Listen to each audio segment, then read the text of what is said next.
बिस्मिल्लाहिर्रहमानिर्रहीम। दोस्तों, जब दो पार्टियों के दरमियान कोई तनाज़ा सामने आता है तो दोनों पार्टियां अपनी रजामंदी से एक तीसरी न्यूट्रल पार्टी को अपना सालिस मुकर्रर करती हैं और उस सालिस का फैसला जो कि उन दोनों पार्टियों की रजामंदी के साथ अपॉइंट किया गया होता है वो उन पार्टियों पर बाइंडिंग का दर्जा रखता है।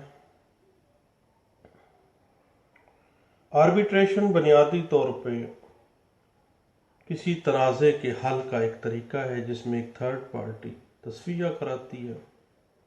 पार्टियां दोनों रजामंद होती हैं उस सालिस के ऊपर और उस सालिस का फैसला उन दोनों पार्टियों पर बाइंडिंग होता है।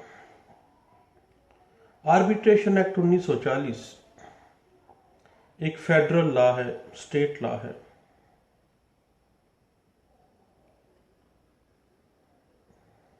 उस हवाले से चंद बातें हैं जो हमें बतौर सिविल प्रैक्टिशनर ज़हन में रखनी चाहिए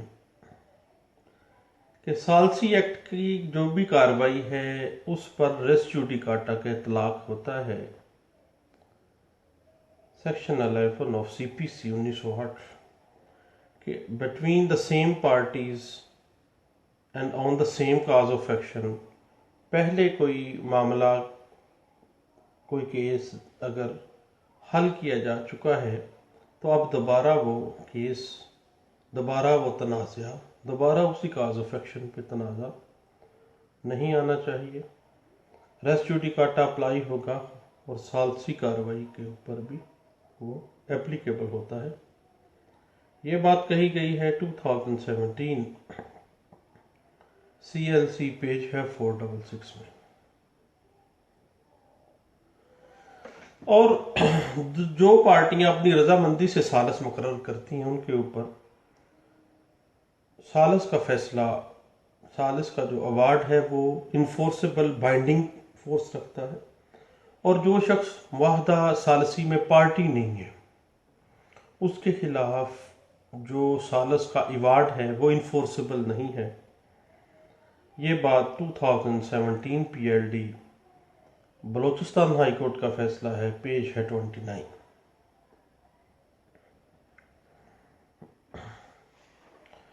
अब इस बात को देखना कि किसी पार्टी का जो क्लेम है वो जायदुल मियाद तो नहीं है। जायदुल मियाद क्लेम अगर है तो उसके ऊपर फैसला रूल ऑफ कोर्ट नहीं बनाया जा सकता। ये बात कही गई 2017 PLD इस्लामाबाद हाई कोर्ट, फैसला लिखा गया पेज नंबर 1 पे।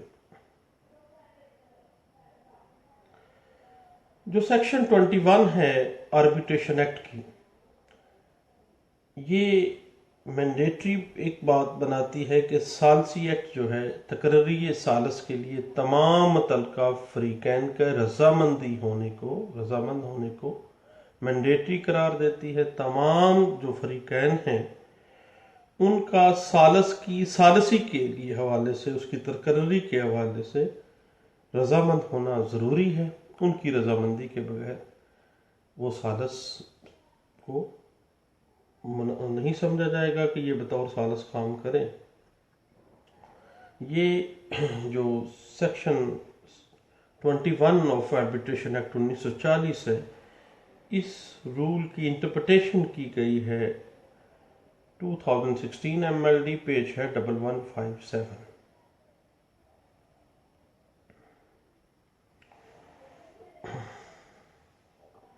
एप्लीकेशन अगर ऑर्डर सेक्शन 20 आर्बिट्रेशन एक्ट 1940 अगर दी जाती है तो उसको एक सूट तस्वर किया जाएगा और जिस वक़्त तक ये सालिस की कार्रवाई आर्बिट्रेशन एक्ट के सेक्शन 20 की जो एप्लीकेशन है उसकी समाअत की जा रही हो, आर्बिट्रेशन प्रोसीडिंग चल रही हो तो मेन सूट की समाअत नहीं की जा सकती, मेन सूट को रोक दिया चाहिए। आर्बिट्रेशन जो है उसकी प्रोसीडिंग स्टार्ट जितनी देर रहेंगी। ये बात कही गई 2016 MLD पेज है 1037 में और 2016 MLD पेज है 1077 में। उसमें यह है कि under section 26A arbitration act 1940 सालस को ये मैंडेटरी इसकी उसके ऊपर बाइंड करता है उसको कि सालस का अपने फैसले की वजूहात और तफसीलात लिखना जो है वो लाजम है। वो तमाम जो वो अवार्ड लिख रहा है उसकी वजूहात लिखेगा, रेशो डिसेंडाई लिखेगा, जिस तरह एक जज लिखता है कि क्या वजूहात हैं जिसकी वजह से मैं ये फैसला कर रहा हूँ, और उसकी तफसीलात भी लिखेगा। ये बात कही गई एक फैसले में जो रिपोर्ट किया गया 2016 MLD पेज है 1157 में। उसके अलावा अंडर सेक्शन 33 आर्बिट्रेशन एक्ट 1940 एतराज़ात का फैसला करते वक्त अदालत अपील का रोल अदा ना किया जा सकता है, यानी जो कोर्ट है वो एज ए एपिलेट कोर्ट अपना किरदार अदा नहीं कर रही होगी जब वो सालसी के एतराज़ात सुन रही होगी। वो एपिलेट कोर्ट नहीं है बल्कि वो अपनी ओरिजिनल जुरिस्डिक्शन में ही सुन रही है, एपिलेट जुरिस्डिक्शन नहीं है। ये बात कही गई 2016 MLD पेज है 506 में। उसके बाद किसी मामले में पार्टीज ने सालस मुकर्रर कर दिया है, सालस मुकर्रर करने के बाद उसके बारे में दावा इस्तकरार हक जो दायर करना है वो मुनासिब नहीं रहेगा। उसके बाद एतराज़ात के हवाले से कि अगर 1 माह के अंदर अंदर एतराज़ात अदालत के अंदर अवार्ड के हवाले से ना दाखिल किए जाएं तो जो अवार्ड होगा, सालसी फैसला होगा, उसको रूल ऑफ कोर्ट जो है वो तसव्वुर किया जाएगा। एक 1 मंथ की बाकायदा तौर पर उस पर बाइंडिंग लगा दी गई है, टाइम फ्रेम दे दिया गया है, और इस टाइम फ्रेम को दिया जाना जो है वो गोल्डन प्रिंसिपल बन गया है जो इंटरप्रेट किया गया है मुख्तलिफ केस लॉज के अंदर। 2016 है YLR पेज है 198 और 2010 PLD लाहौर हाई कोर्ट का फैसला है 678 पे। उसके अलावा 2007 CLC पेज है 571। और अगर किसी अटार्नी को सालस मुकर्रर करने का इख्तियार नहीं दिया गया तो अटार्नी सालस मुकर्रर करने का इख्तियार का मजाज ही नहीं है, वो नहीं कर सकता, क्योंकि इस बात की सालस मुकर्रर करने के हवाले से उसको अटार्नी उसको पावर दी नहीं गई है। तो ये बात कही गई है 2015 CLC पेज 1675 में। उसके बाद किसी भी जो ज़ेरे समाअत दावा है उसमें अदालत की मर्जी के बगैर मुआहदा सालसी ना किया जा सकता है। जब वो ज़ेरे समाअत है दावा अदालत की तो फिर इजाज़त लेनी पड़ेगी, अदालत की कंसेंट के साथ ही आप मुआहदा सालसी कर सकते हैं। ये बात कही गई 2013 CLC पेज है 434 में। और दूसरी बात यह है कि डिफेंडेंट एप्लीकेशन 711 ऑफ CPC दायर करने के बाद under section 34 arbitration act 1940 for the sake of stay of proceeding जो है सालसी एक्ट के प्रोसीड जो अदालती कार्रवाई है उसको उसकी प्रोसीडिंग को स्टे कर दिया जाए तो वो दायर नहीं कर सकता, क्योंकि उसने ऑलरेडी 711 जो है रिजेक्शन ऑफ प्लेंट के हवाले से वो दायर कर रखी है। पहले जब वो फैसला उसका हो जाएगा देन वो under section 34 arbitration act 1940 stay of proceedings की एप्लीकेशन जो है वो दायर कर सकता है। ये बात कही गई थी 2013 CLC पेज है 799 में। रेफरी जो है, अगर रेफरी मुकर्रर किया गया है तो अदालत के मुकर्रर करदा वक्त के अंदर फैसला करने के पाबंद है, क्योंकि अगर अदालत ने कोई टाइम फ्रेम उसको दे दिया है रेफरी को, सारस को, कि इतने टाइम में, तो वो पाबंद है उतने अरसे में उस फैसले को करने में। ये बात जनाब एक फैसले में कही गई है, 2012 CLC पेज है 1015।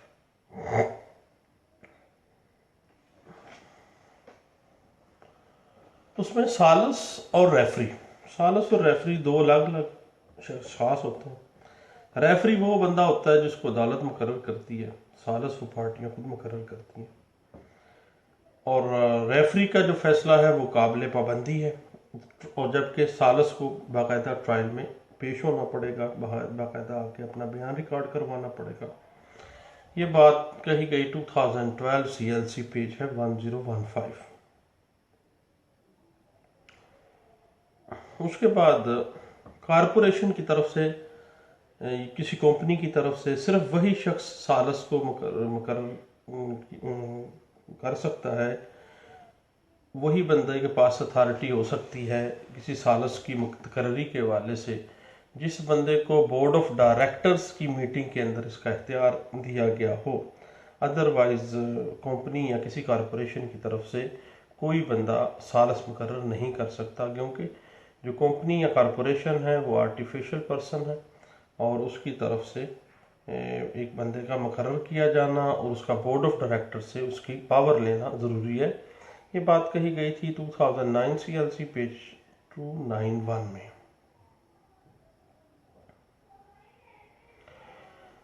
अगर माहदा सालसी के ऊपर अफ्रीकैन की दस्तखत ही नहीं है तो इस माहदे के ज़रिए किसी तनाज़े की सालसी कैसे मुमकिन है, क्योंकि पार्टीज ने सिग्नेचर ही नहीं किए, वो उसकी कानूनी हैसियत 0/0 होगी।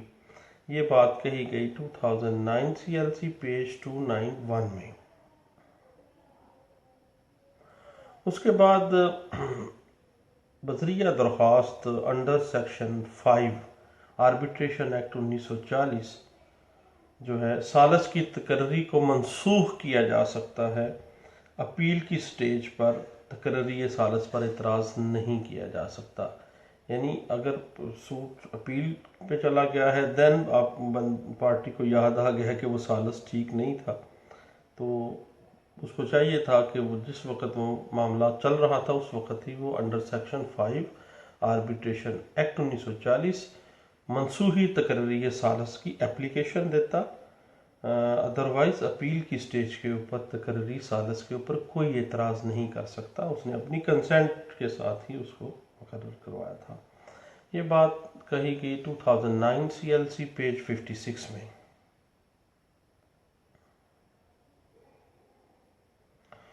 उसके बाद शहादत का नाकाफी होना या अदालत का सालस के फैसले से इख्तलाफ की जो प्रोबेबिलिटी है उसकी बिना पर अवार्ड को मनसूख नहीं किया जा सकता।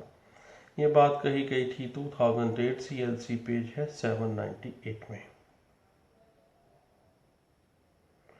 और अगर किसी अटारनी को पावर ऑफ अटारनी के अंदर तस्वीर का इख्तियार दिया गया है कि ये इस इशू को रिजॉल्व कर दे, इस मसले को हल कर दे, तस्वीर करवा दे, तो गोया ये समझा जाएगा कि इम्प्लाइडली ढके छुपे अल्फाज में उसको सालस मुकर्रर करने का इख्तियार भी दिया गया है। ये बात कही गई थी 2007 MLD पेज है 382 में।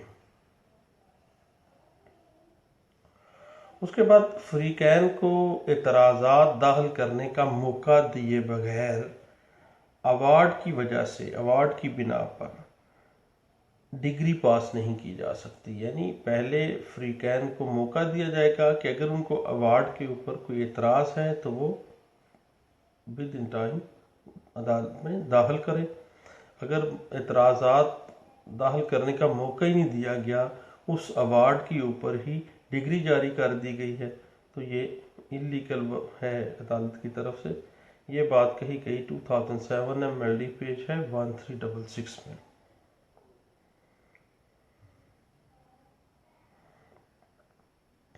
उसके बाद सालिस के फैसले को रूल ऑफ कोर्ट बनाने के लिए असल जो अवार्ड है, असल जो सालसी फैसला है वो पेश करना लाजम है।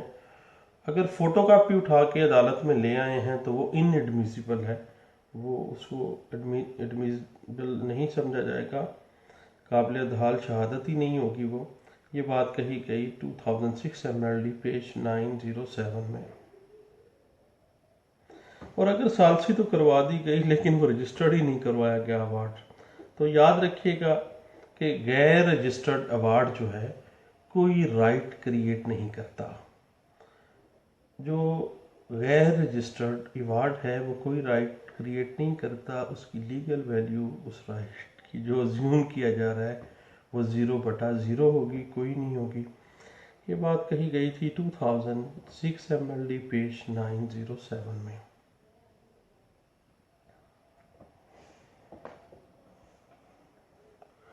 उसके बाद सालसी फैसले में अगर सालस ने अपने फैसले के हक में कोई माकूल वजूहात बयान नहीं की तो उस बिना पर उस अवार्ड को मनसूख करार नहीं दिया जा सकता, उसकी कतई सूरत उसको नल एंड वॉइड करार नहीं दिया जा सकता। ये बात कही गई 2004 MLD पेज है 835 में। और जो सालस अवार्ड बनाएगा, अवार्ड की तरमीम, मनसूखी और उसकी इस्लाह के लिए कोई दावा नहीं किया जाएगा, बल्कि उसके खिलाफ अपील हो सकती है, कोर्ट में जाया जा सकता है कि इस बंदे ने ये जो अवार्ड दिया है ये ठीक नहीं है, इसमें तरमीम की ज़रूरत है, इसमें जनाब इस चीज़ की कमी है, उसको पूरा किया जाए। ये बात कही गई 2004 MLD पेज है 2002 में। उसके बाद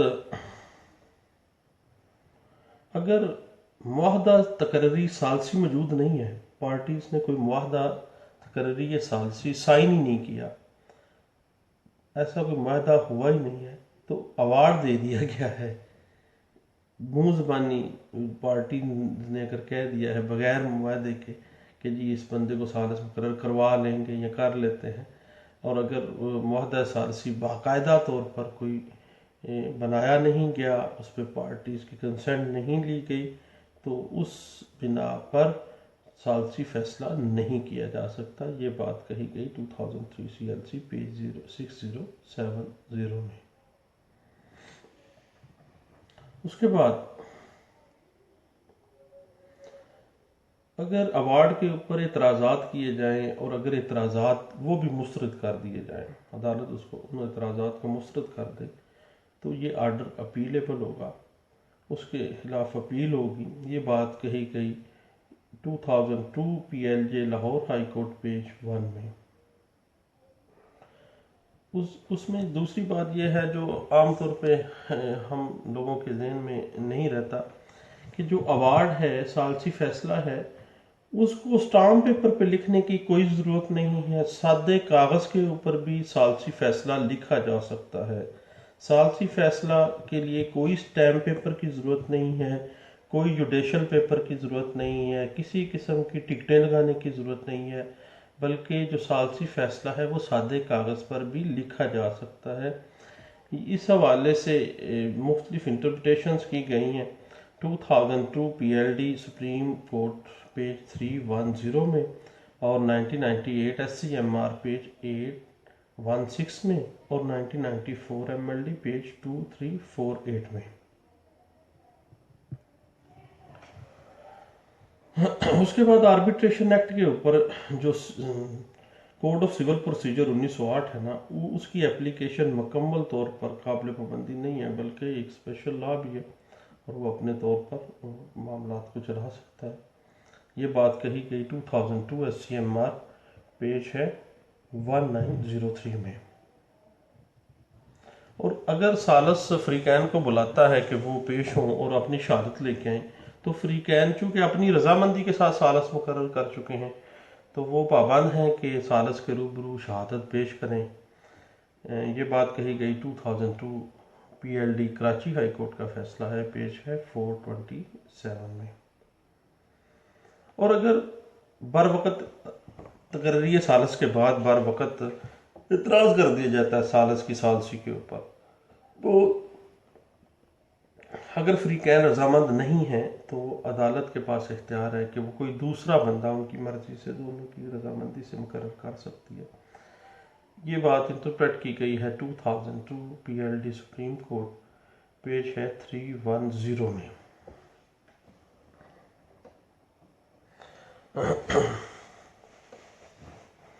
उसके बाद एक बड़ी टेक्निकल सी बात है कि ज़रूरी फ़रीक़ मुकदमा की गैर मौजूदगी में तकर्री सालस का मुआहदा या सालसी फ़ैसला हत्ता के दे दिया जाए तो ये तमाम चीज़ें गैर कानूनी हैं, क्योंकि ज़रूरी फ़रीक़ मुकदमा को तो उस प्रोसीडिंग में, आर्बिट्रेशन प्रोसीडिंग में रखा ही नहीं गया। ये बात तय की गई एक मुकदमे में जो रिपोर्ट किया गया 2000 MLD पेज 1564 में। उसके बाद एक वही बात कि आर्बिट्रेशन जो है उसका अवार्ड रजिस्टर्ड होने से पहले कोई राइट क्रिएट नहीं करता। रूल ऑफ कोर्ट बनाने से पहले किसी फैसले का अजरा नहीं हो सकता, उसको रूल ऑफ कोर्ट बनाया जाएगा। रूल ऑफ कोर्ट बनाने के बाद ही किसी सालसी फैसले का अजरा हो सकेगा, एग्जीक्यूशन हो सकेगी, उससे पहले नहीं। इस हवाले से मुख्तलिफ केस ला रिपोर्ट किए गए। 2002 PLD 420 है और 1998 CLC पेज है 1738 है, 1996 CLC पेज 69 है, 1993 CLC पेज है 1394 है और 1993 PLD Lahore high court page है 183 में। और अगर सालसी फैसला दे दिया गया है और उस पर कोई एतराज़ दाखिल नहीं किया गया तो इस वजह से महज कोई एतराज़ दाखिल ना करने की बिना पर सालसी फैसले को जो है वो वैलिड करार नहीं दिया जा सकता। ये बात कही गई थी 2002 PLD कराची हाई कोर्ट का फैसला है 427 में। और रूल ऑफ कोर्ट बनाने के लिए दरख्वास्त सालस की तरफ से होगी। जो सालस मुकर्रर किया गया जब वो अपना अवार्ड बना लेगा तो उस अवार्ड को रूल ऑफ कोर्ट बनाने के लिए एप्लीकेशन अदालत में देगा। पार्टियां सिर्फ उसी सूरत में एप्लीकेशन अदालत में दे सकती हैं जबकि सालस ने उन पार्टियों को इजाज़त दी हो कि भाई ये मैं अपना सालसी फैसला आपको लिख के दे देता हूँ, चाहे आप रूल ऑफ कोर्ट बना लें, मैं फिर शहादत में पेश हो जाऊँगा। और अगर सालस ने की रजामंदी नहीं है उस अवार्ड को रूल ऑफ कोर्ट बनाने में, या पार्टियां अगर अदालत में रूल ऑफ कोर्ट बनवाने गई हैं और सालस की मर्जी शामिल नहीं है तो इस सूरत में ऐसा नहीं हो सकता। सालस की जो मर्जी है वो ज़रूरी है, बल्कि रूल ऑफ कोर्ट बनाने की जो एप्लीकेशन है अदालत में कानूनी तौर पर, असूली तौर पर वो सालस की तरफ से ही, आर्बिट्रेटर की तरफ से ही दायर की जाएगी। ये बात मुख्तलिफ केस लॉ में इंटरप्रेट की गई है जो कि इसके रूल इस्टेब्लिश किए गए 1998 PLJ पेज 247 में। उसके बाद सालसी फैसले के हवाले से मुख्तलिफ चीज़ें सामने आती हैं कि सालसी एक्ट की तहत अगर कोई डिग्री जारी की गई है तो उसके ऊपर भी सेक्शन 12(2) जो है ज़ाब्ता दीवानी, उसका इतलाक होगा कि कोई फ्रॉड किया गया है, कोई मिस रिप्रेजेंटेशन की गई है, कोई उसकी जुरिस्डिक्शन का कोई मैटर है, यानी कहाँ जहाँ पे भी धोखा, फरेब या मिस रिप्रेजेंटेशन का कोई मामला आएगा उस कार्रवाई में तो वो उस डिग्री के ऊपर भी इतलाक होगा जब अवार्ड के बाद डिग्री बन गई है और बात सामने आ गई है कि धोखा हुआ है, फ्रॉड हुआ है, मिस रिप्रेजेंटेशन हुई है, तो देन क्या होगा, सेक्शन 12(2) के तहत CPC के तहत आप एप्लीकेशन देंगे उसको ख़त्म करवाने के लिए। ये बात 1993 SCMR पेज 437 में कही गई। उसके बाद सालसी फैसले के खिलाफ एतराज़ दाखिल करने की जो लिमिटेशन है वो 1 मंथ ही होती है। 1 मंथ से अगर टाइम बार हो जाए तो फिर आपको बाकायदा बताना पड़ेगा। और एक और बात यह है कि मुआहदा सालसी जो है हमेशा रिटर्न फॉर्म में होना चाहिए, लिख तहरीर शुदा होना चाहिए। दोनों पार्टीज़ या फ्रीकैन जो है साल जो मान रहे हैं किसी को सालस बना रहे हैं, उनके दस्तखत होना ज़रूरी है। और ज़बानी नहीं हो सकता कि पार्टियां बस रजामंद हो गई हैं, ज़बानी तौर पर उन्होंने कह दिया कि जनाब अब हम मान लेते हैं, तो ये इस तरह नहीं हो सकता। ये बात कही गई 1996 CLC पेज है 45।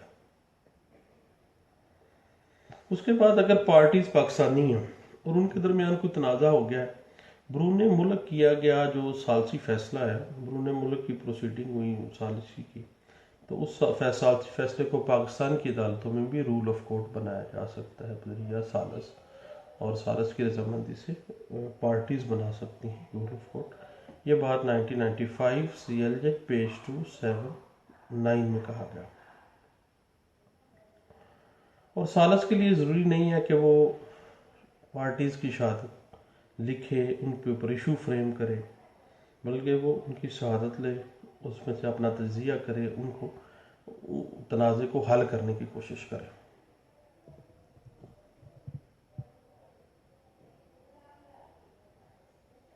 उसके बाद एग्जीक्यूशन स्टेज के ऊपर अदालत फ्री कैन में किसी तनाज़ा अगर है तो उसको सालस को रेफ़र नहीं कर सकती, क्योंकि अब तो डिग्री जारी होगी, अब एग्जीक्यूशन में जा रहा है मैटर। तो अब पार्टियां अगर आ जाती हैं कि जी हम सालसी में, तो सालसी मुमकिन नहीं है। तो एग्जीक्यूशन प्रोसीडिंग के अंदर फ्री कैन में किसी तनाज़े को सालस के ज़रिए हल नहीं किया जा सकता है, ना ही कोई तनाज़ा जो है वो सालस को रेफ़र किया जा सकता है। ये बात कही गई 1994 CLC पेज है 1530। उसके बाद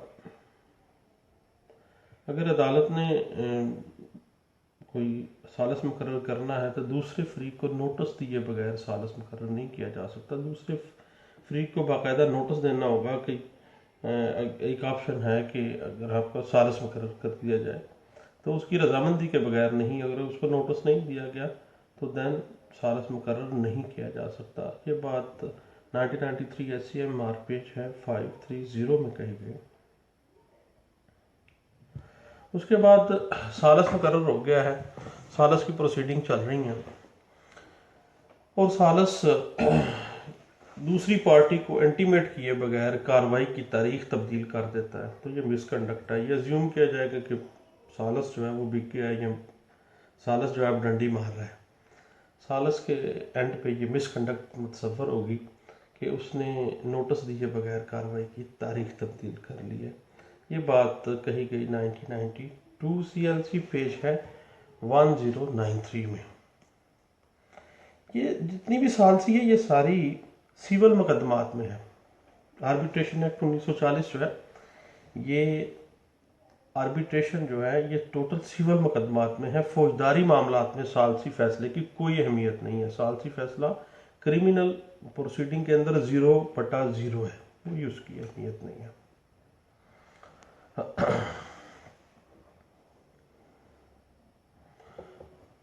उसके बाद अदालत अगर खुद देखती है कि अवार्ड में कोई बड़ी तब्दीली रिक्वायर्ड है या अवार्ड में कोई मिस्टेक हो गई है, क्लरिकल या अरिथमेटिकल मिस्टेक हो गई है, तो अदालत आज खुद भी अवार्ड में तरमीम या उसे मनसूख भी कर सकती है। ये बात 1990 PLD सुप्रीम कोर्ट पेज 800 में ये बात कही गई।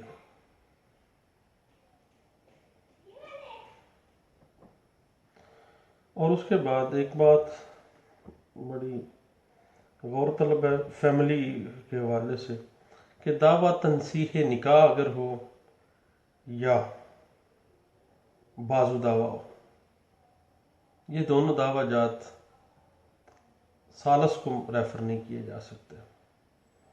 ये बात तय की गई एक मुकदमे में जो रिपोर्ट किया गया 1990 CLD पेज है 293 में। ले जनाब, ये थी आर्बिट्रेशन एक्ट 1940 का एक ब्रीफ सा खलासा था। और अगर हुक्म ज़ेर दफ़ा 8 सालसी एक्ट ऑर्डर दे दिया गया है तो उसके खिलाफ अपील नहीं होगी बल्कि निगरानी होगी। ये बात नोट करने वाली है। 1988 PLD सुप्रीम कोर्ट पेज 39 में उसको डिस्कस किया गया है। तो ये थी चंद एक बातें आर्बिट्रेशन एक्ट 1940 के हवाले से। मेरी गपशप सुनने का शुक्रिया। अल्लाह हाफिज़।